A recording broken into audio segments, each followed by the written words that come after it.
Alright, so the issue that I'm going to be addressing today is a financial challenge that affects every African. Once you're an African person, you cannot escape it. If you're in any country on the African continent, you're affected by it. If you have left the African continent, you're in Europe, you are in the United States, you're in Australia, you're in Brazil, any country you go, this issue is going to affect you. Once you're an African business person or you're an African professional, this issue is going to affect you. It affects every one of us as Africans. It's a burden that we've been called to carry. So what's this issue? It's called the black tax. That's what we call it in finance. The black tax. And what is the black tax? The black tax is a moral obligation on every African to give money to their siblings or their friends who are in need.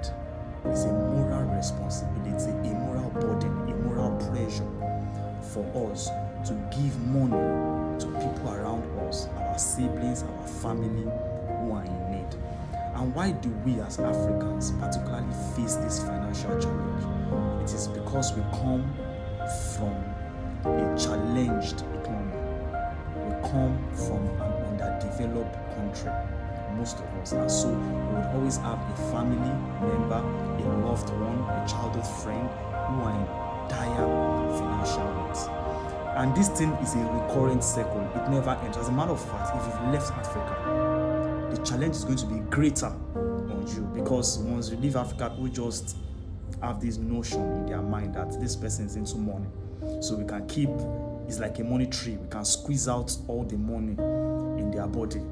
The request just keeps piling in. And the reason why this has become a very important subject in finance is that the black tax is actually one of the most fundamental things that prevents Africans from building real wealth.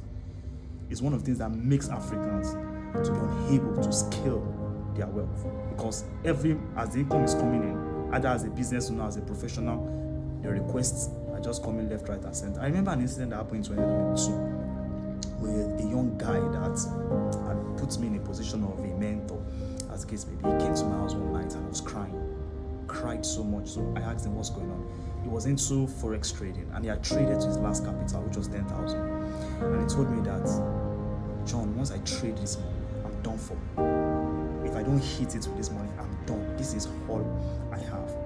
And I said that, so what's the issue? He said he feels that he needs more capital. And I told him, you don't need more capital. You don't. If you cannot trade successfully with 10,000, even if I give you 1 million, you are going to lose it. If you will lose 10,000, you will lose 1 million. It's the principle, it's not the financial amount that matters. I said, so what you need is knowledge. Go back and learn. Follow master traders. Learn important tips in trading. And when you are ready, give it another shot. And the guy put in the work. He was in my house for almost a month. This guy put in the work. I'll wake up in the morning when I'm going to work. I'll see this guy reading, right? Following pages, learning. I wake up in the midnight sometimes just to do 1 or 2 things. I'll still see this guy learning. The guy put in the work. After 1 month, he told me he feels it's ready. I said, go for it. The guy hit that trade. You are not going to believe this. With that 10,000, this guy made 1.3 million. He ran to my house. So at happened on Saturday. He ran to my house. He barged into my bedroom. Very hefty guy grabbed me from my bed. He was carrying me. I was literally begging him to drop me. He was so happy. He was ecstatic. My God, John, I can't believe this. Oh my God. He was all over the place. I had to calm down. I said it almost like 10 times. Calm down, calm down, calm down. And I said, so what's the plan for this fund? He said his mother's house rent is almost up. His sisters needs to pay their school fees. Is this thing, his uncles, his aunties. I said, this money is not a profit. It is not an harvest. Any money you cannot spend for the rest of your life is not yet an harvest. You have to recapitalize. He kept saying he has to help them. I try. But you see, this is an emotional thing. You know, most of us, we know the pain because we're there. So when we have little comfort, we want to quickly help all our family members, right? So I understood it. I tried to tell him, but he didn't listen. He paid all the rent, helped his uncles, helped his aunties. As I'm talking to you, he's back to square one. I can't even call it square one. It's square zero because it's worse. At least it's still at 10,000. So the last time before I started the trade, right now it's zero. It does not have any trading capital. Running up and down, trying to get money, zero. It does not have any capital. And so this black tax affects every single one of us. And if you're in that place, you keep giving into that emotional sentiment. I will help my family. I will help my family. There's a question I want to ask you, an hypothetical question. I always ask that question. Imagine that you and all your loved ones are in a ship. You guys are going on a boat cruise, right? All your loved ones are there. Your father, your mother, your sisters, your brothers, your childhood friends, the people that mean the most to you in life, they're in that ship with you, right? And then the ship begins to capsize. Now you guys manage to find a way to an island with food for just a few days, but you also have a boat. That boat belongs to you, but that boat can only take 2 people. Now, as you're about to enter that boat with one other person to go on a rescue mission to look for a bigger ship, everybody on the island starts crying. The mom is crying, your dad is crying, your wife, your husband, your children, all of them, they are crying, they are begging you, please don't leave us, put all of us in this boat. All of them are begging you that you should fit all of them in the boat. What are you going to do?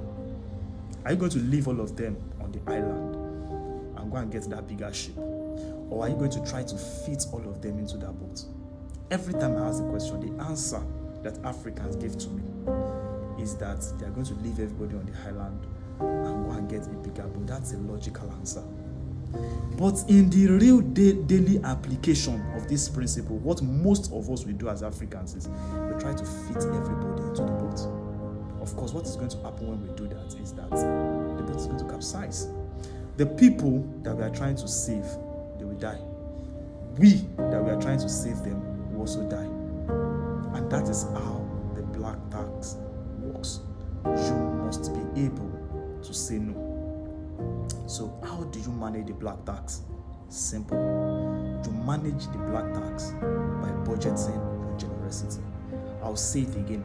You manage the black tax by budgeting your generosity. You see, as a business owner or as a professional, look at your monthly income. Assign a percentage to the black tax. It can be 10%, it can be more, it's your decision. Assign a percentage. Let heaven fall, you must not exceed that percentage. Let heaven fall on a monthly basis, that percentage, you should not exceed it. Once you exceed that percentage that you've assigned to the black tax in a particular month, any request that comes in excess of that, you defer it to the next month. You cannot exceed that percentage that you've said. You must budget your generosity. I know you want to help people, but like the situation in the boat, if you agree that you are the hope in your family, if you sink, they are done for. If that small boat capsizes, there's no rescue for them. They are not getting off that island. All of them are going to die on that island. Once you understand, you realize that your ability to budget your generosity is actually an act of help, not only to yourself, but to your family members, to your loved ones, to your childhood friends. If you don't budget your generosity as an African, you will never be able to create wealth. There's a difference between being rich and being wealthy. In finance, we say it all the time. Riches refers to your income. The income you are getting, that's what riches refers to. Wealth refers to preserved income. So if I'm making $15,000 per month, I'm a rich person. But to be wealthy, I must be able to preserve a large percent of that money I'm making. If I'm making $15,000 per month and I'm spending $15,000 per month, I'm rich, but I'm not wealthy. The black tax will prevent you from being wealthy.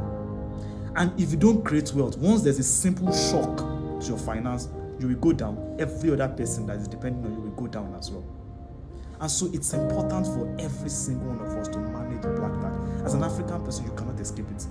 There will be always that one person, your uncle, a auntie, your immediate parents, your loved ones. The circle of requests will be endless, especially as the economic situation worsens in our countries. The requests will even become more dire. People will tell you they are hungry, they are starving. The help that you render must be filtered through the lens of the percentage of your income that you have assigned to the black tax. So today, budget your generosity. I know it's not easy, but here's the hope. Here's the hope I want you to keep in mind. As your wealth increases, you will do more for your family members. As your wealth increases, you will do more for your siblings. As your wealth increases, you will do more for your loved ones. The black tax affects everybody. You cannot escape it. There's a football player, John Mikel Obi, that was lamenting how when he was playing in Chelsea, his siblings almost crippled him with financial requests. That was the black tax in operation. So even when you are wealthy, it will still follow you. When you are broke, it will follow you. You are in Africa, it will follow you. You escape, it will follow you. But you can manage it by budgeting your generosity. I hope you've learned something valuable today.